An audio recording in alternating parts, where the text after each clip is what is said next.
Hello guys, welcome back to our channel. Episode ആരംഭിക്കുമ്പോൾ കാണിക്കുന്നത് ആത്മാനന്ദ സ്വാമിയുടെ മഠമാണ്.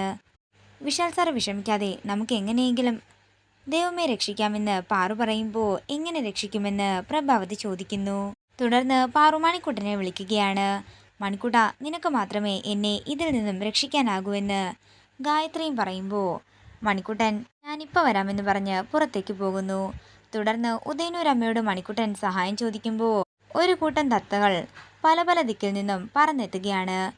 അതേസമയം ആത്മാനന്ദ സ്വാമി ചരട് പിടിച്ചു വലിക്കുകയും ആ ഭസ്മം ഗായത്രിയുടെ മേൽ പതിക്കാൻ ഒരുങ്ങുകയും ചെയ്യുന്നു.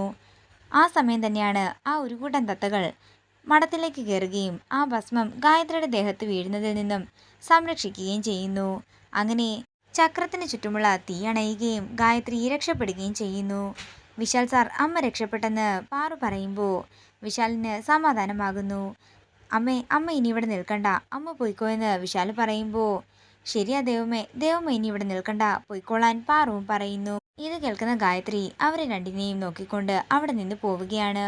തുടർന്ന് പ്രഭാവതി മനസ്സിൽ പറയുകയാണ്, ഗായത്രിയുടെ ആത്മാവിനെ പിന്നെയാണെങ്കിലും ബന്ധിക്കാം, ഇപ്പോൾ എന്താണെങ്കിലും സ്വത്തുക്കളെല്ലാം എൻ്റെ കയ്യിൽ കിട്ടിയല്ലോ, അത് തന്നെ ധാരാളം എന്ന് പറഞ്ഞ് ചിരിച്ചുകൊണ്ട് നിൽക്കുകയാണ് പ്രഭാവതി.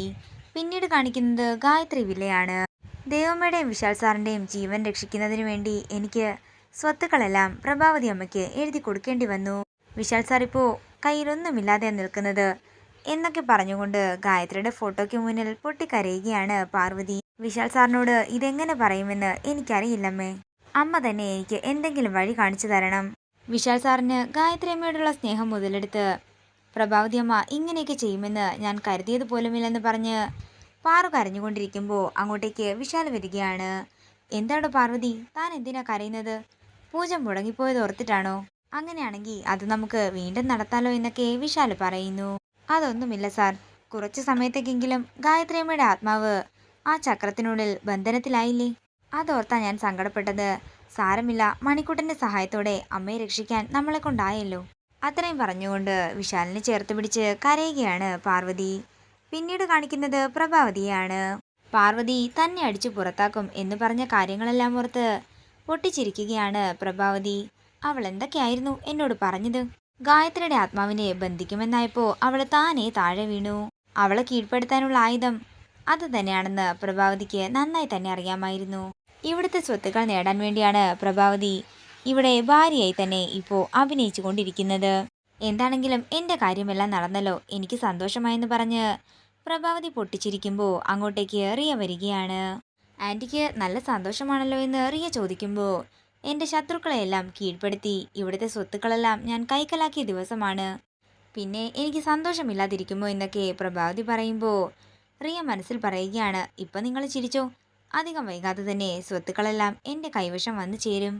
അല്ലാൻറ്റി, ആ പാർവതി എന്ത് ചെയ്യാനാ ആൻറ്റി ഉദ്ദേശിക്കുന്നതെന്ന് റിയ ചോദിക്കുമ്പോൾ നാളെ നേരം പുലർന്നോട്ടെ, നിനക്കെല്ലാം ഞാൻ കാണിച്ചു തരാമെന്ന് പ്രഭാവതി പറയുന്നു. പിന്നീട് കാണിക്കുന്നത് പല്ലവിയെ ചോദ്യം ചെയ്യുന്ന പാറുവിനെയാണ്. എൻ്റെ മുറിയിൽ നിന്നും എൻ്റെ അനുവാദമില്ലാതെ സ്വത്തുക്കളുടെ പത്രങ്ങളെല്ലാം എടുത്ത് നീ എന്തിനാ പ്രഭാവതി അമ്മയെ ഏൽപ്പിച്ചതെന്ന് പാറു ചോദിക്കുമ്പോൾ അത് പിന്നെ പ്രഭാവതി അമ്മ ചോദിച്ചപ്പോൾ ഞാൻ കൊടുത്തതാണെന്ന് പല്ലവി പറയുന്നു. അത് കൊടുക്കാൻ പാടില്ലെന്ന് നിനക്കറിയാൻ പാടില്ലായിരുന്നു എന്ന് പാറു ചോദിക്കുമ്പോൾ അങ്ങനെ പാടില്ലാത്തതായിരുന്നെങ്കിൽ നീ അലമാരയിൽ വെച്ച് പൂട്ടണമായിരുന്നു.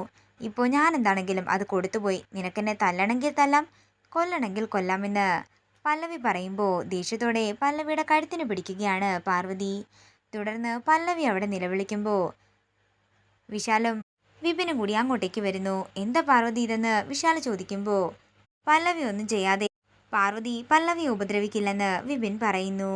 ഇത് കേട്ട് പേടിയോടെ വിപിനെ നോക്കുകയാണ് പല്ലവി.